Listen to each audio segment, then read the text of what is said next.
Je vais dire par exemple qu'il y a des gens qui vont, et encore une fois je critique personne, mais il y a des gens qui vont faire systématiquement ce qu'on va appeler de l'hypnose régressive. Pourquoi pas? C'est pas mon approche. Les régressions ont leur place, ça fait partie des outils que je peux être amené à utiliser, comme tout ce qui est timeline therapy aussi. Mais ouais, si j'ai un billet de départ que j'assume, c'est cette notion d'être orienté solution et pas orienté problème. Souvent, en hypnothérapie, on est très souvent à la fin de tout un parcours, et que souvent les effets, les traumas, des trucs compliqués, pas agréables, les gens ils les ont déjà vus, ils les connaissent déjà, ils ont déjà travaillé là-dessus plein de fois. Je ne vais pas refaire ce qui n'a pas marché avant. Donc moi je vais plutôt prendre l'optique, ok, à partir de maintenant, partant de cet endroit-là, qu'est-ce qu'il faut faire pour avancer? Et ça c'est une prise de position de ma part, qui n'exclut pas tout le reste. Mais c'est pas mon point de départ. Mon point de départ c'est ok, là qu'est-ce qui vous empêche d'avancer? Comment ça se passe? Le point d'honneur qui va venir, je pense, avant tout le reste, que j'ai déjà évoqué plein de fois, mais ça c'est parce que c'est un peu qui je suis en même temps, c'est cette notion de respect. C'est le plus important pour moi, je pense. C'est vraiment cette notion de respecter les limitations de la personne, de respecter la volonté de la personne, respecter ce que la personne veut obtenir, respecter là où la personne n'a pas envie d'aller, respecter la temporalité, son rythme. Les histoires de fusibles, je les pose souvent autour des notions de consentement.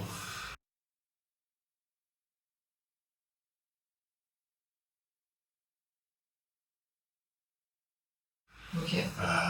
C'est-à-dire que je vais prendre le consentement de la personne en état d'éveil, en état normal, on va dire. Et après, j'explique que parfois, une fois que l'état d'hypnose est installé, il peut y avoir des émotions, des trucs qui montent, qui ne sont pas en relation avec la demande précise. Okay. Et qu'à ce moment-là, encore une fois, il s'agit d'avoir le consentement. Donc, s'il y a un gros truc qui monte qui n'est pas en relation avec la demande, je vais expliquer, je vais prendre le temps de dire à la personne qu'on va sortir de transe, entre guillemets, le temps de dire, ben ok, vous m'avez amené ça, a priori, c'est en train de parler de ça, on fait quoi? Pour que la personne soit, encore une fois, décisionnaire dans est-ce que je reste dans ma demande initiale ou est-ce que je modifie en fonction de ce qui s'est passé. Et que même s'il y a autre chose qui est tout à fait en rapport, à partir du moment où la personne vient me voir en me disant il y a ça, il y a eu ça, j'ai eu. Parfois ils vont préciser, parfois ils vont juste dire j'ai eu des trucs, mais bon, j'ai déjà vu, j'ai plus envie d'en parler. Ben, si c'est ça qui revient, dès lors que la personne a dit j'ai pas envie d'en parler, ben, on va pas y retourner. Ce serait pas respectueux de ma part. Je pense que l'important à poser, la priorité à poser, c'est l'alliance thérapeutique. Et ça passe par le consentement.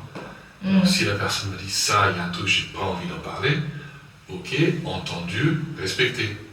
Si du coup c'est ça qui revient sur le tapis, eh bien, je vais pas faire comme si je l'ai pas vu. Je vais ramener le discours au niveau du conscient pour dire ok, vous m'avez dit que vous ne vouliez pas parler de ça, et on y va tout droit. On fait quoi? Parce que la dernière décision, encore une fois, ne m'appartient pas. Ok. Donc tu veux dire que tu as une première fois où la personne te le dit, et des fois, donc, tu continues ta séance, tu réorientes plus ou moins, ou tu reprends la problématique de base, et ça revient, et là, comme c'est répété, tu redemandes, quoi. C'est ça. Ouais, mais toujours, le principe, c'est ça. Le maître mot, pour moi, c'est ce mot respect, quoi. C'est important. À partir du moment où la personne m'a dit non, et que ce truc qu'elle refuse, qui remonte, mais ok, on en fait quoi. Mais la décision, on en fait quoi? C'est pas à moi de faire, c'est pas à moi de me dire ouais, mais bon, elle m'a demandé ça, mais a priori c'est là que ça se passe, donc on va aller voir ça. Non, c'est pas à moi de décider. Donc on revient, on ressort de ce qu'on appelle l'état de transe, qui est déjà un énorme sujet. Et tu fais du fractionnement en fait à ce moment-là, quoi. Moi, ça me sert toujours de toute façon. Ouais, c'est ça. Moi, je n'ai pas à vouloir quelque chose en fait. Oui, il n'y a pas d'attente de résultat, mais non, mais en fait, ce que je veux dire là-dedans, c'est que tu as ton truc qui monte à la surface, tu dis bon, il y a ça, c'était pas prévu, vous voulez pas, ok, on repart sur autre chose. Ça revient. Est-ce que toi, des fois, tu l'interprètes pas, même si, voilà, encore une fois, ça n'empêche pas de redemander. Mais est-ce que tu l'interprètes pas comme il y a quelque chose qui veut sortir, consciemment la personne ne veut pas le laisser sortir, et après la temporalité, tu peux très bien te dire ça reviendra et ça sortira peut-être plus tard sur. C'est possible, mais à ce moment-là, moi je vais pas aller faire en sorte que ce truc-là sorte, ou moi en fait, c'est tout au plus on va aller interroger ce truc qui ne veut pas que ça sorte. Parce que là, du coup, c'est pas chez moi ou ce que moi je veux. Moi, je veux que ça sorte, je pense que c'est là que ça se passe, je pense qu'il faut qu'on est là. Oui, c'est ça. Si on est là pour eux, si on est là et que c'est à cet endroit-là qu'il y a un truc qui est coincé, c'est juste aller interroger ce truc qui coince. Et dire, ok, toi, ton rôle dans cette histoire-là, c'est quoi? Toi, clairement, là, tu veux pas que ce truc-là il sorte. Ok, voilà. Ouais. Toi, ton rôle là-dedans, c'est quoi? C'est quoi le danger? C'est toutes ces questions qu'on apprend au début, les bénéfices secondaires, tout ça, c'est là en fait. Respecter la temporalité, son rythme. Si moi, par exemple, pour parler de rythme, je me mets une obligation d'obtenir quelque chose au bout d'une séance, forcément, ça va créer quelque chose auprès de la personne qui a besoin de plus de temps. C'est important de prendre ce temps-là et de ne pas mettre la personne dans l'échec par rapport à ça, juste parce que moi je suis pressé. C'est important de respecter le temps et le rythme de chacun. Et d'accepter aussi que ça puisse changer.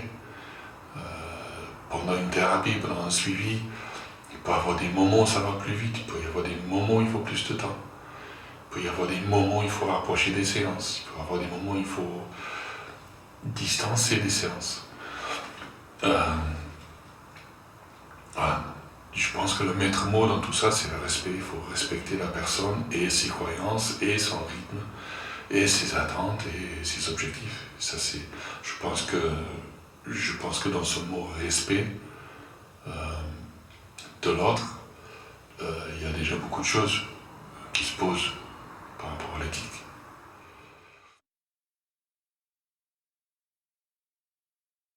Pour certaines personnes, on va dire ça comme ça,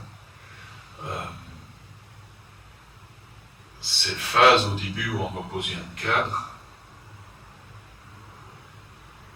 c'est vachement important parce que parfois les gens ils ont juste besoin, il y a un truc, ils savent pas ce que c'est. Et quand ils s'en approchent avec la pensée, c'est.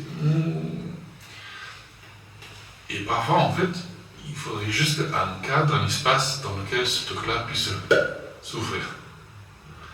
Et parfois on a juste besoin de jouer le rôle de cadre qui va permettre à la personne d'aller explorer ça. Et parfois, il n'y a pas grand-chose dedans. Parfois, c'est plus la peur de ce qu'il pourrait y avoir dedans que ce qu'il y a réellement. Et donc, du coup, si la personne vient nous voir et que nous, juste on dit, ok, ben, voilà. Ok, j'ai sécurisé, vas-y. Ben, parfois, ça suffit, ça peut permettre de changer déjà beaucoup de choses. Et notamment, il y a cette question aussi c'est pour moi l'importance, entre autres, du sacro-saint signaling.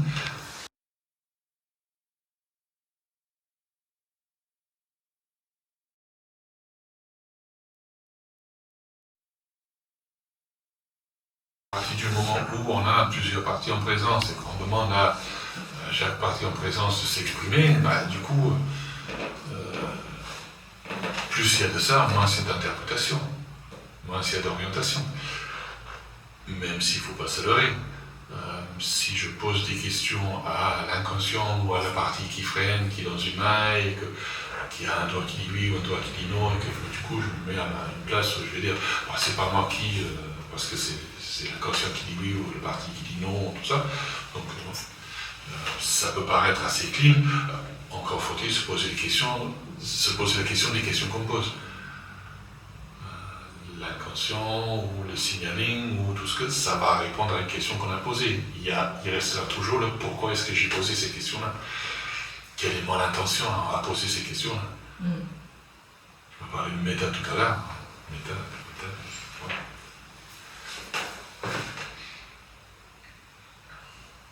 Ouais. Et c'est là où j'imagine qu'en termes de épuration entre guillemets par rapport à ton rôle de thérapeute, t'as sacrément intérêt à te dégager de tout. C'est ça. T'as tendance à te dire que c'est ton intuition qui t'amène à faire ça, mais ton intuition, est-ce qu'elle est pas... Enfin voilà, elle est pas neutre. D'où vient ton intuition? Ton intuition est la suite de tes expériences, de ce que tu as vécu, de ce que tu penses savoir, de ce que quelqu'un d'autre t'a appris. Ton intuition, il vient bien de quelque part. Après, il y a ces notions de vouloir quelque chose pour l'autre, de vouloir amener l'autre quelque part, de vouloir une réussite, de vouloir un résultat.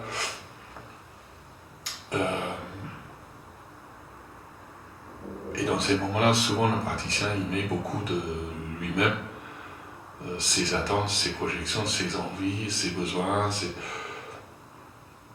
Et en fait,